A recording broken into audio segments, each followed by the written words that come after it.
Hi friends! I want to show you all how I made my new tail. It's super easy.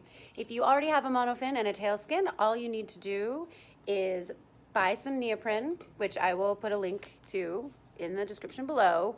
It's a fairly thin poly neoprene. It's more for like fashion versus like scuba diving, so it's a little easier to work with.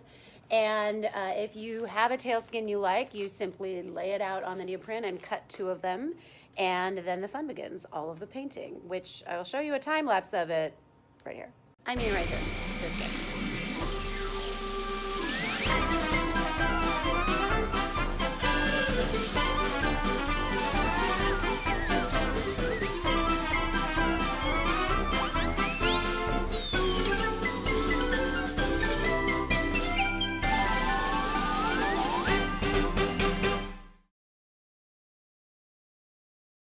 It may seem a little complicated, but it's pretty simple. Like I said before, you cut out 2, trace your previous tailskin. If you want the fluke to be bigger, just make it bigger. As long as your monofin fits in here and your feet and heels are right about here, and then the monofin shape will go out, the fluke can be really any shape you want. Make sure to leave seam allowance on either side because you'll need that in order to stitch it together. And at the very top, as you can see, I added these like extra little fin pieces, so you can get creative and add as many as you want. And at the top, I left some room to put a big wide piece of elastic because you want it to be pretty tight to your waist. If you're used to swimming in tails, if the waist isn't tight, it's just gonna start sliding down your body as you're in the water, which is no fun. After I put all of the color down, I added in some scale detailing by simply using a stencil. And again, I will add this to the link below so you can get this one, although there's so many out there. And I used puff paint.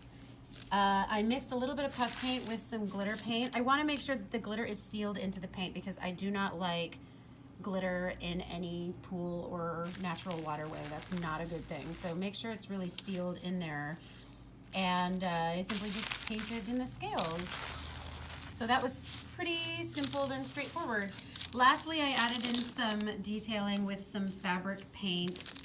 I used some fabric paint called Fashion Liner, and it has a very convenient small tip so that I was able to get these nice detailed lines.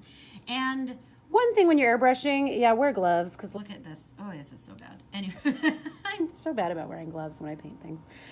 One last little note.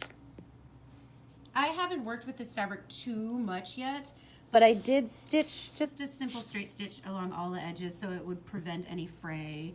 And many tail wearers will know this. Don't close up your fluke all the way. Leave vent holes. So you can stitch a little bit down just to keep things sort of in place, but you're gonna want to leave some vent holes so that if water does come in, it has a place to escape to. Otherwise, if you sew all this up, it's just gonna be a big bag of water, and that's not any fun.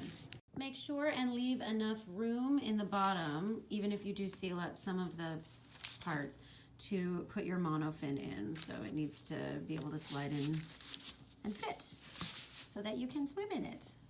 Thank you for joining me on this quick little mermaid tail tutorial, or a little step-by-step how-to. As the summer is coming and waterways get warmer and people want to have more fun, I encourage everyone to make themselves a tail. Practice safe swimming though, and make sure you know how to swim in a tail and a monofin before you head out into the water.